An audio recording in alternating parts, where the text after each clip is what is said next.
Hello everyone. Today I want to share with you guys about my journey of seeking truth.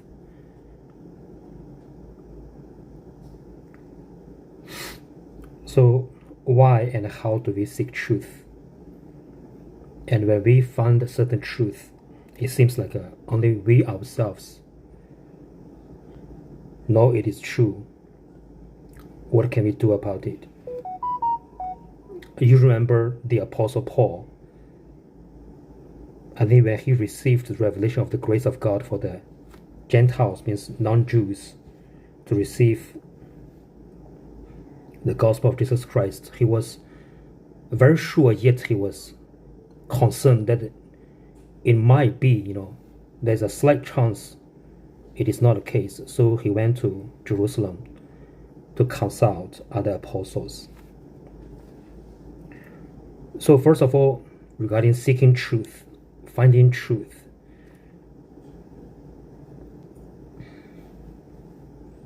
when does a person start seeking truth? I believe every one of us sooner or later will come to a stage that if we are honest with ourselves, we know that this world, especially in Singapore, with all this material supply, with all the availability of access to all the entertainment, knowledge, we are still not satisfied. So there's a deeper hunger and thirst, I believe, is for truth. And for me, when I started to ponder over various issues in my life, in this world, I do taste a measure of satisfaction. That's why I feel the joy to share. So I suppose first thing, a person must be honest with himself, and he's honest enough to say that actually this world is not sufficient. Our family, our work, money, friends, is not sufficient. And we have a deeper hunger. To me, that deeper hunger and thirst is for truth. Truth is closely related to righteousness, justice, judgment. When we talk about fairness, equity, justice, judgment in a nation, the only right way is to do it is based on truth. Whatever ways or system not based on truth or based on some false assumption, it's like building a castle on a foundation of sand. It will not stand. So that's my introduction to my journey of seeking truth. Today I share here with you guys the way I seek truth, and perchance there are others who are seeking truth. You are on YouTube, and I've watched some, I think, but if you come across my channel, you see this video, and if you spot any error, fundamentally dangerous error in my method, I would appreciate if you can point out. As I say, it's a solitary journey, and companions are rare to find. So the first thing I do, because of lack of resources, lack of access for many things in this world, I think for average, ordinary people like me, thought experiment is one of the most powerful tools we can use. When we talk about thought experiment, what I mean is, we check again and again of our thoughts, our conclusions, our assessment of the world again and again until we are satisfied that it is indeed truth we have received. Thought experiment is related, I first learned about this from this man. His name is Galileo Galilei. For those who read history a little bit, he's a very famous scientist. His study is not confined in only one area, but many areas. He's just one generation before Isaac Newton, by the way. And one of the thought experiments I learned about Galileo Galilei is that, back then people think objects fall at a different pace based on its weight. In other words, the heavier an object is, the faster it travels in a free fall. So Galileo Galilei, he did this thought experiment. His reasoning is this. Suppose there are two iron balls. One is bigger, one is lighter. So if we assume the understanding back then is correct, when we combined these two balls together, because it become heavier, so the speed falling will be faster. But then at the same time, common sense would tell us when we combine a ball falling faster with a ball falling slower, the only speed it will travel is a speed somewhere in between. So you see there's this contradiction, and there must be somewhere, an arrow. That's why there's this contradiction. And Galilei actually himself did experiments at a tower, Pisa. I'm not sure. I yet to read thoroughly on this, but maybe he's the one to conclude that falling object will travel at the same speed regardless of weight. But you see, this thought experiment, just as illustrated, is so powerful. Actually, without any physical experiment, actually we can expel those fundamental errors in our beliefs. So thought experiment, we can actually apply in many areas. Right now I'm fighting against this tithing practice in the church, and also how I realized that Joseph Prince is a false teacher. I can assure you that many of the conclusions I get more or less is through this thought experiment. If we assume all men are alike, all of us share similar passions, and then we assess,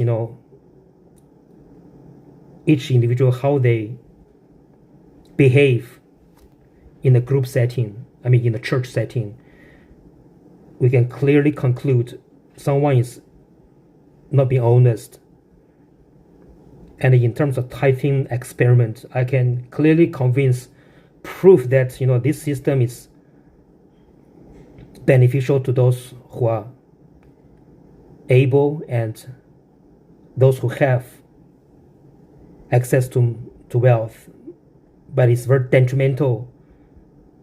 It injures and insults those at the very bottom of church, of all the society. That's why I'm very against it, the tithe system in the church. If you follow my channel, you will see what I'm doing now. The second way we can find the truth, of course, is to read widely. For people like us, we don't have, as I say, we don't have access for other means. We can read widely. We can read history. We can read, history is like an experiment of humans' thoughts. Recently, I read about this Taiping movement in China around 1850s. So from there, we can learn actually a lot of things. Not many people realize actually that's a very some historians say it's one of the biggest peasant movements in the history of the world, not only in China. It almost succeeded to replace the Qing dynasty, and within that movement there was, a lot of Chinese only heard about this Yang Xiuqing, Li Xiuchen, Hong Xiuquan, but seldom people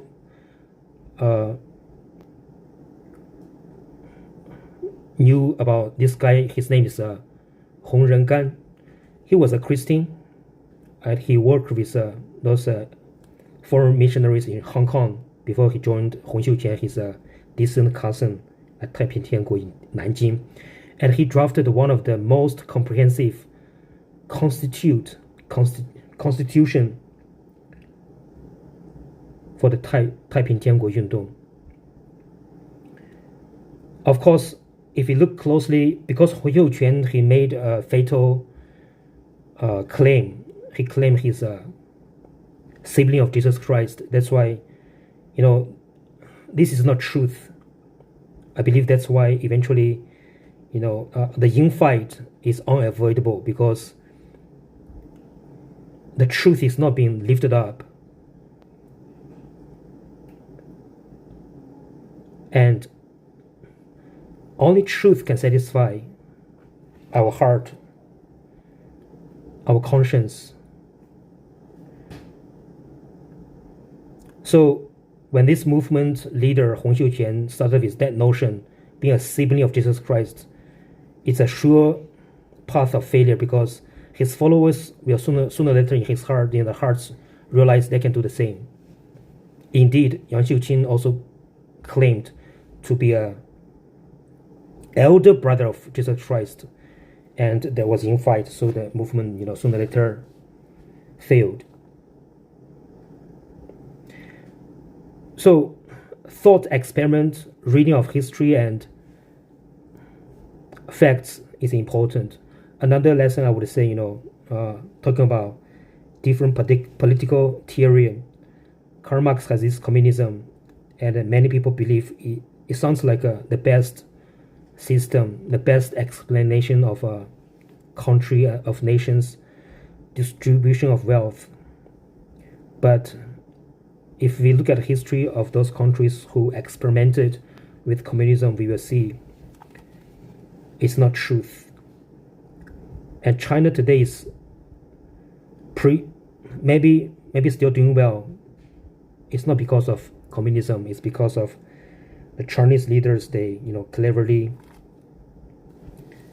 did something totally different from communism, but still keeping the communism as their motto. So these two things, I think, ordinary people like you and me, that will provide us a lot of access to know truth. And of course, when it comes to test the truth, I think I came to realize there are at least two criteria. First is truth has to be free. You see, how I came to realize Joseph Prince's gospel is not truth, because his gospel, the preaching, the church actually hooked the young people to tithe, to give regularly. That is manipulation. That means the gospel, the message he shared is not free. His hearers is paying heavily to believe. I'm not talking about, you buy some books, buy some 1 or 2 sermons to hear him. Of course, that will cost. That is understandable. But for someone to be truly entrenched in that belief, he has to keep on giving money to convince himself to believe. So truth has to be free. If you realize we are in a trend that we are paying unnecessarily, consistently for certain truth, probably it's time to check whether it is truth indeed we are following. Another test for truth will be, for truth to be the good truth, truth has to be true for the extreme cases. How I realize tithing system is a scam, because I just test this system, how this system will impact the very poor, means the extreme case in terms of financial condition among us, means the poor widow with 2 mites. I do thought experiment of this tithing system.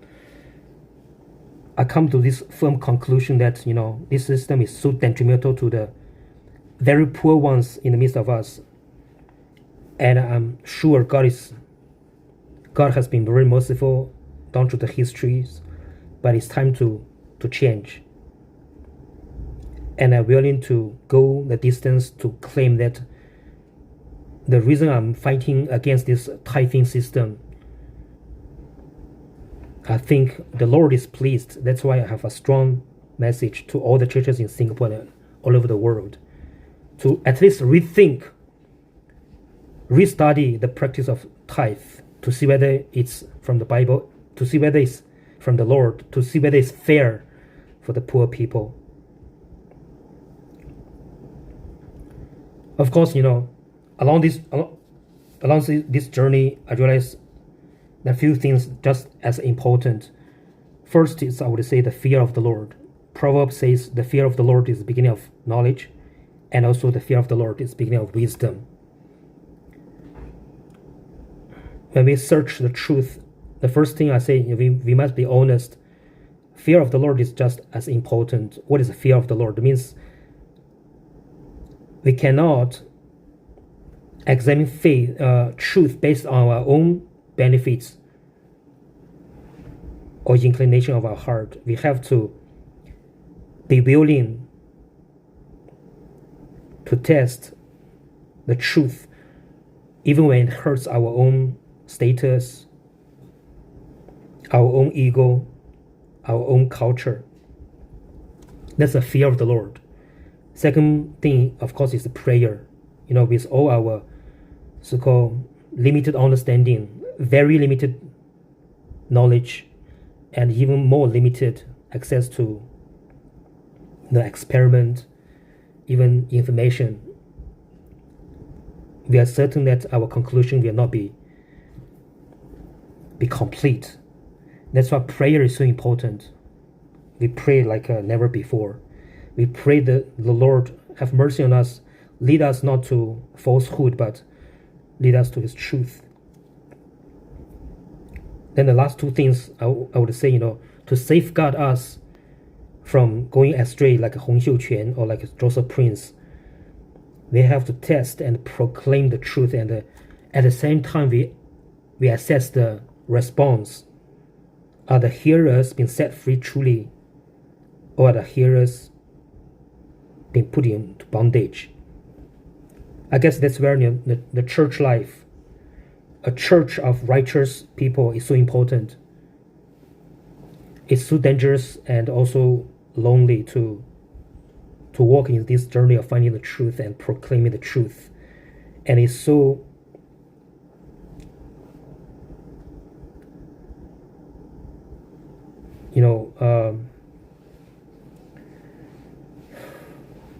because right now in this journey of fighting the tithing system, it seems like no one is with me in Singapore.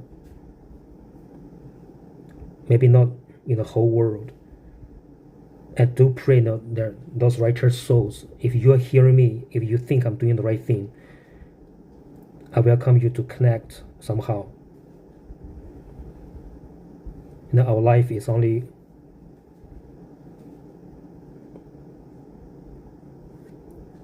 worthy if we know the truth and fight the truth, proclaim the truth, set the people free. And if you spot some fundamentally wrong thinkings in my sharing tonight, and you are able to point out, I also sincerely welcome. I would say I welcome. That is more welcoming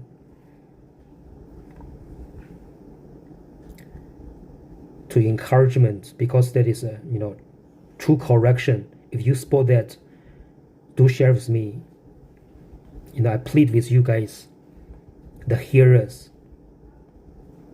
Let's work together in this journey of finding truth, proclaiming the truth. As I said, right now my mission seems to be, exposing Joseph Prince as a false teacher, but the bigger fight is on the tithing system, because people been long entrenched in this culture, in this psychological cycles. It's not easy even to acknowledge the pain, the hurt we are experiencing. So guys, that's my sharing tonight. It's a bit long compared with others, but I think I've shared my heart. And if you hear something, and it tickles your heart, it stirs your heart, I welcome you to join me along this journey. Thank you for hearing.